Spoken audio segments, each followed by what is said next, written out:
आज हामी कक्षा 9 को गणित विषयको पाठ 6 प्रिज्मको 6.1 को क्वेशन नम्बर 1 देखि 4 को घसम्मको समाधान गर्न गएछौँ।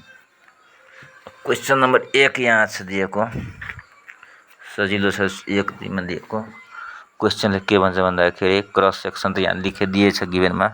क्रस सेक्सनको चाहिँ क्षेत्रफल दिएछ 35 अनि प्रिज्मको उचाइ h दिएछ। अब आयतन के हुन्छ भन्दाखेरि a * h मल्टिप्लाई गरेर आन्सर आयो 300 cm²। अर्को समाधानमा के छ, प्रिज्मको आधारको चाहिँ परिमिति चाहिँ 36 दिएछ अनि प्रिज्मको उचाइ छ कति 8। त त्यसको पार्श्ववर्ती क्षेत्रफल भनेको ल्याटरल सर्फेस एरिया कति हुन्छ त p * h भनेको 36 × 8 भनेको 288। त्यस्तै 3 मा दिएछ प्रिज्मको क्रस सेक्सनको क्षेत्रफल a दिएछ यति, प्रिज्मको पार्श्ववर्ती सतहको क्षेत्रफल ल्याटरल सर्फेस एरिया चाहिँ यति दिएछ, प्रिज्मको पुरा सतहको क्षेत्रफल कति हुन्छ त हामीलाई थाहा छ 2a * LSA भनेको p * h हैन। त LSA दिएछ 175 अनि यहाँ 2a a को ठाउँमा 40 छ भने मल्टिप्लाई गर्ने 80 र 175 255। अब अर्को पेजमा यहाँ नयाँ पेजमा जाँदाखेरि हामीले यहाँ ध्यान दिने हो 4वटा फिगर छ। पहिलो फिगर यहाँ बनाएछौँ। यो फिगर चाहिँ ठाडो पार्दाखेरि यो के भ्यालु छ हाइट, यो के भ्यालु छ ब्रेथ, यो के भ्यालु छ लेन्थ। त्यही अनुसार लम्बाइ चाहिँ 10, यो चाहिँ 6 चाहिँ हाइट भइहाल्यो अनि यो ठाडो भएपछि यो चाहिँ के भ्यालु छ ब्रेथ भ्यालु छ 8 सेन्टिमिटर। प्रिज्मको क्रस सेक्सनको क्षेत्रफल के हुन्छ त लम्बाइ गुणे चौडाइ 8 × 10 80। प्रिज्मको पार्श्ववर्ती क्षेत्रफल कति हुन्छ त यहाँ पहिले हामीले ध्यान 4वटा 4 सतहको चाहिँ नाप 4 बुझाएको त 10 8 फेरि 10 8 त 10 8 10 कति 36 भयो। यो चाहिँ परिमिति भयो। हाइट हामीलाई थाहा छ 6 छ, 36 × 6 216 आयो। पुरा सतहको क्षेत्रफल के हुन्छ 2a * LSA। LSA निकालिसक्यो हामी, कति छ 216 र 2a भनेको 80 × 2 160 र 216 भनेको 276। क्षेत्रफल हामीलाई थाहा छ a * h, a माथि दिएको छ 80 र h कति निकाल्छ 80 × 6 भनेको 480। अर्को फिगर यहाँ खमा यस्तो दिएछ। यसमा पनि के गर्यो भन्दाखेरि l * b निकाल्यो। अब लम्बाइ चौडाइ बराबर छ सबै त यहाँ के वर्गै भएको भएर त यो अनुसारले क्रस सेक्सनको चाहिँ क्षेत्रफल कति भयो त l * b भनेको l² लेखेको पनि हुन्छ वर्ग भयो। त्यहाँ 25 भयो। फेरि प्रिज्मको क्रस सेक्सनको क्षेत्रफल आएछ कति 25। फेरि प्रिज्मको यहाँ परिमितिको 4 साइड 5 5 छ भनेको 3वटा 5 भने 4वटा 5 भनेको 20 आयो। अनि फेरि प्रिज्मको पार्श्ववर्ती छ ल्याटरल सर्फेस एरिया के भन्छ p * h त यहाँ 20 × 5 h त सबको h पनि त्यतिकै छ 5 100 भयो। प्रिज्मको पुरा सतह भनेको ल्याटरल टोटल सर्फेस एरिया त 2a * LSA। त यहाँ a त 25 × 50 LSA 100 50 + 100 150। प्रिज्मको आयतन ah हुन्छ त a निकाल्यो हामीले कति 25 र h चाहिँ 5 छ 25 × 5 125। त्यस्तै गरी सेकेन्ड लास्टमा यहाँ फिगर दिएछ। यो अनुसार मान ABCD यहाँ के गर्यो हामीले जोडिदियो, C र F लाई जोडो यहाँ लेखिदिएछ।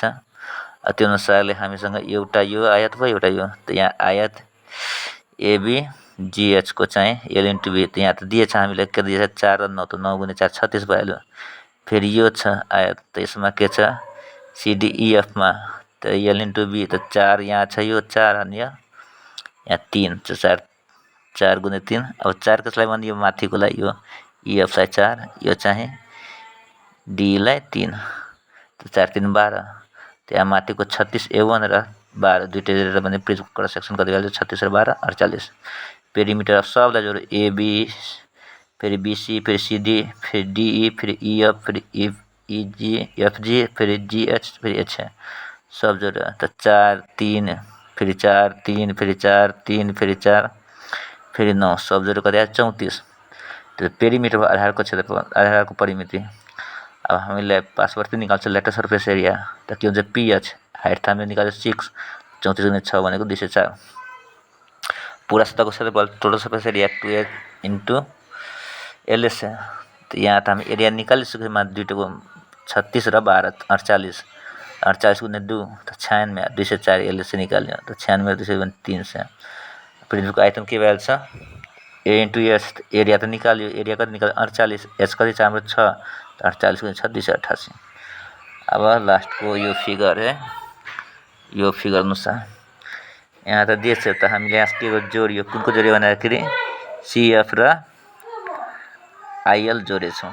त यो हिसाबले 1 2 3वटा त यहाँ यो दुईवटा जस्तै सिडिइएफ र यता के छ आइजेकेएलको क्षेत्रफल निकाल्दाखेरि त यहाँ हेर्ने अब 3 गुणे 3 यता पनि छ उता पनि 3 गुणे 3 9 भयो दुईटाको क्षेत्रफल। अनि यो चाहिँ एबी यसलाई के भने एच जीएचको क्षेत्रफल। त यहाँ त 4 दिएछ यसको हाइट कति होला 3 53 जोरो यहाँ हाइट कति छ पहिलोको यो चाहिँ 3 अर्को चाहिँ यहाँ पहिलोमा के छ यहाँदेखि 4 यो पनि कति 4 4 8 भयो यो बीचको यहाँ यस्तो हाइट कति 3 8 3 11 11 गुणे 4 11 चौको 44 44 र 9 18 44 कति भएछ 62 सेन्टिमिटर के भयो क्रस सेक्सन एरिया। अब त्यसपछि पेरिमिटर सबलाई जोड यहाँ एबी फेरि BC CD DEF FG GH HI IJ JK KL आइएलए सब जोडेर त्यहाँ त्यही अनुसार 4 फेरि यहाँ के भइहाल्छ यसको सामने यो हाइट अनुसार यहाँ 3 दिएछ फेरि यो कति छ 3 फेरि 3 फेरि 4 फेरि यो 4 फेरि यो अनुसार यो बराबर यो 4 फेरि यो के छ 3 फेरि यहाँ त्यो हिसाबले 3 फेरि यो के हो 4 यता के भयो 3 3 3 यता 3 3 3 या 4 4 4 4 जम्मा सब जोडेर कति भइहाल्छ 42। अब 42 लाई फेरि के छ हामीले यहाँ निकाल्छ यो 8 दिएछ के हाइट त हाइट निकालेपछि P * S के भइहाल्छ हाम्रो LSA लेटर सर्फेस एरिया पार्श्वसित क्षेत्रफल सतहको क्षेत्रफल। त 42 गुणे 8 कति भयो 336 फेरि प्रिज्मको पूरा सतहको क्षेत्रफल TSA भनेको 2 * LSA 2A चाहिँ 62 दुना कति हो 124 पर 360 त कति भइहाल्छ 460। अब आयतन हामीलाई थाहा छ A * H A * H हुन्छ आयतन A कति माथि निकाल्छ 44 44 प्लस 18 62 र H 8 त 62 गुणे 8 कति 496।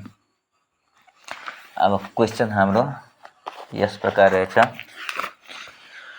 यो 5.1 को 1 2 3 र यो के छ 4 को ABCD क ख ग समाधान यस प्रकार रहेछ। धन्यवाद।